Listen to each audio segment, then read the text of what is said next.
কথা কম, দোয়া চাইলো কে, দোয়া নিল কে? তুমি তো চাইয়ে রইলা। আমি যখন সিলেট ওই দিন গত মাসের 27 তারিখে একটা প্রোগ্রাম ছিল আমার সিলেট বিয়ানি বাজারে, আমার কয়টা হুজুর আমার ইচ্ছা বলা ছোট একটা করে দেখার তাই লাগে একটু ভালো ভালো করে দোয়া করো। কিতা কিতা হয়েছে রে বা কবরটা টনবন গেছে গই, আর ছোটটা শুধু দেখার সমস্যা। কিতা করতাম না, তুমি যা কও তার এত মাথা মাতি, তিনি আমার কোনো মাথা মাতিই না, কেন মাথা না গা সমস্যাটা কি? তাই নিয়ে ওরা কোনো টাকা পয়সা রাখতে পারি না। আমি কই তোমার টাকাটা এই কইছি, তোমার ইনকামের সোর্স কি? এমন একটা চাকরি নাম করছি এটা কইতাম না আর কথা বলছেন, এটা বলে যাবে না। আগে তোমার হারাম প্রোডাকশন থেকে তোমার হালাল কেমনে তুমি আশা করো, কথা কোন ঠিক কিনা? এই জন্য নেক দোয়া নেক কাজ করলে অটোমেটিক আপনার জন্য দোয়া আল্লাহর তরফ থেকে এসে যাবে, কথা বলেন ঠিক কিনা? এই মাদ্রাসা প্রতিষ্ঠা করে যান, মাদ্রাসার খেদমত করে যান, একটা সন্তানকে আলেম বানিয়ে যান, হাফেজ বানিয়ে যান, আপনার কবর জীবন, ফুলসিরাত জীবন, দুনিয়ার জীবন ত্রিভুবন আপনি ধন্য হয়ে যাবেন, ঠিক কিনা বলেন? কথা বলেন ঠিক কিনা? আর আপনার যখন ওই টাকা দিয়ে সন্তানকে মোবাইল কিনে দিবেন, ল্যাপটপ টিভি দিবেন, ওই সন্তানের প্রতি কোনো রাগ দিবেন না, দিনই শিক্ষা দিবেন না, আপনার মৃত্যুর পরে কবর চিনবে না সন্তান, কথা বলেন ঠিক কিনা? ওই সন্তান কখনো কোশ্চিন কেউ বাবা মার কবর জিয়ারত করবে না, তারা বলবে যে জিয়ারত বেদাত আরাম, এই সমস্ত ঘোষণা দিবেন, কবরও চিনবে না।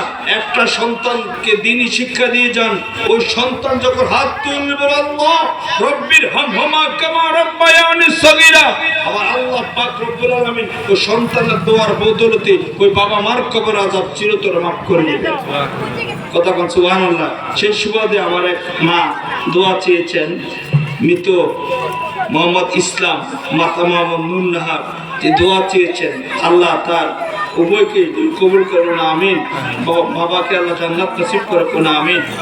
এই জন্য সবাই দোয়ার প্রার্থী, আমি দোয়ার প্রার্থী, আমি আবার ঢাকা চলে যাব, আল্লাহ আমাদের সবাই কবুল করুন আমিন। পরিশেষে আমার একটা কথা, যতদিন এই দেহে আছে প্রাণ, আমার নবীর ভালোবাসা থাকবে আমার দেহের জান, ঠিক কিনা বলুন? এই মাদ্রাসা খেদমত করতে চাই কি চাই না?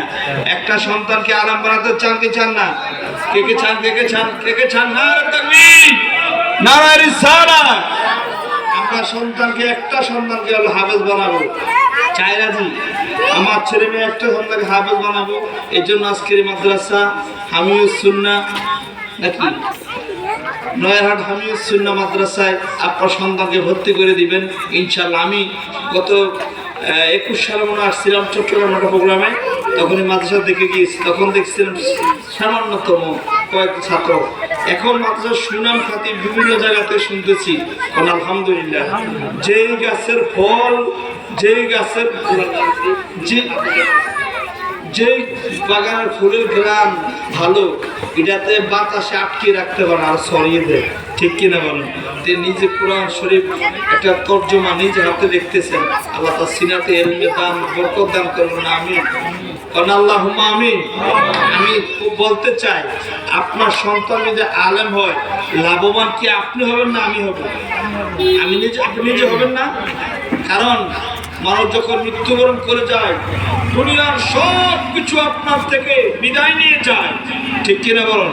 নেক আমল ছাড়া কিচ্ছু সঙ্গে যায় না।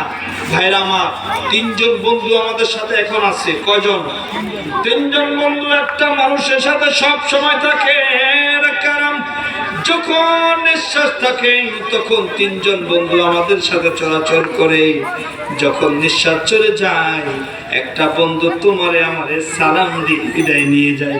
বন্ধু, এতদিন তোমার সাথে ছিলাম আমি, এখন আমি আর নাই, তুমি কোথায় যাও? তুমি কে? আমি হলাম তোমার ধন সম্পদ, তোমার ধন সম্পদ এখন তুমি নাই, আমি আর থেকে লাভ নাই, কি করব? চলে গেল। এবার যখন কবর পর্যন্ত দাফন করা চলো হয়ে যায়, ওই বন্ধু এসে বলেন তুমি কে? তিনি নাম দিয়ে বলে, যখন মাটি দেওয়ার আগ পর্যন্ত ওই বন্ধু আমার সঙ্গে আছে, যখন মাটি দেওয়া হয় ডাক দিয়ে বন্ধু তুমি ভালো থাকবা, তোমার সাথে আমার আর সম্পর্ক নাই। তারা কারা? তারা বলে আপনার আমার আত্মীয় স্বজন, কথা বলেন ঠিক কিনা? আরেকটা বন্ধু থাকবে, তিনি পুলসিরাত কবর পর্যন্ত একদম জান্নাতে নেওয়া পর্যন্ত তুমি কি করবে? হাত্তা ইয়াদখুলাল জান্নাতা, ওই বান্দা তার বন্ধুর হাতে ধরে ধরে জান্নাতে নিয়ে যায়। কন্যা সুবহানাল্লাহ, আরো জোরে আল্লাহু আকবার। ওই বন্ধুরা হলো নেক আমল, নেক বন্ধু। কথা কোন ঠিক কিনা? কিন্তু এই বন্ধুরে আমরা দূরে সরিয়ে দেই, এখন বন্ধু চিনি না। আরে আর দুনিয়ার জমিনে যদি নেক সন্তান থেকে যায়, একজন হাফেজ আলেম থেকে যায়, ওই সন্তান যখন চোখের বাড়ি জেরে দিয়ে বলো, মালিক তোমার কাছে মাপ চাই রে মাওলা, যে মার কারণে দুনিয়ার চেহারা দেখতে পাইলাম, যে মার কারণে এই দুনিয়ার আলো দেখতে পাইলাম, বাবার কারণে আনন্দ ভোগ করতেছি রে মালিক, আমার আব্বা আমার কবরের আযাব তুমি মাফ করিয়া দাও। আমার আল্লাহ বড় বান্দা রে, ওই সন্তানের দোয়ার উসিলা তার বাবা মার কবরের আযাব মাফ করে দিল। সুবহানাল্লাহ। পুত্র চাই না আল্লাহ, একটা পুত্র দাও। ওরে কামাই খাওয়ার আশা নাই রে, আমারে মাটি দিব কে? কথা কোন ঠিক কিনা? ওরে কামাই খাওয়ার আশা নাই রে, কামাই খাওয়ার আশা নাই। আমি বললে আমার খাটটা কাঠের হইব কে? আমার কবর দিব কে? এই জন্য একটা সন্তান চাই। ও সন্তানরা তুমি দিনী শিক্ষা অর্জন করিয়ে দিও। ওই সন্তান তোমার মৃত্যুর পরে কবর খুঁজে বাইর করবে, বাবা কোথায় কবর সন্ধান। কথা কোন ঠিক কিনা?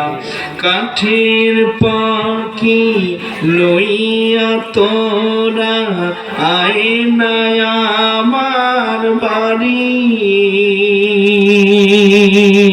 মাটির বাড়ি যাই রে মারে এই পৃথিবী ছাড়ি। ছেলে কান্দে মেয়ে কান্দে মার পাশে বসিয়া, বাবা তাই কান্দে শুধু নীরবে থাকিয়া। জন্মের তরে যায় রে মায়ে এই পৃথিবী ছাড়ি, মাটির বাড়ি যায় রে মায়ে এই পৃথিবী ছাড়ি। আলহামদুলিল্লাহ, হাজির এতক্ষণ এলোমেলো গোছালো বক্তব্য দিয়ে দিলাম, কিছু আলোচনা করলাম। আল্লাহ আমাদের সবাই কবুল করবেন না আল্লাহুম্মা আমিন। সর্বশেষ এই মাদ্রাসায় আপনার সন্তান পড়াবেন, যেখানে আপনার সন্তানকে আলেম বানাবেন, হাফেজ বানাবো, কারণ বানাবো পরকালের জন্য, ঠিক কিনা বলো? এই জন্য বিদায় নিলাম। আল্লাহ আমাদের সবাই কবুল করবেন, মঞ্জুর করবেন, আমিন।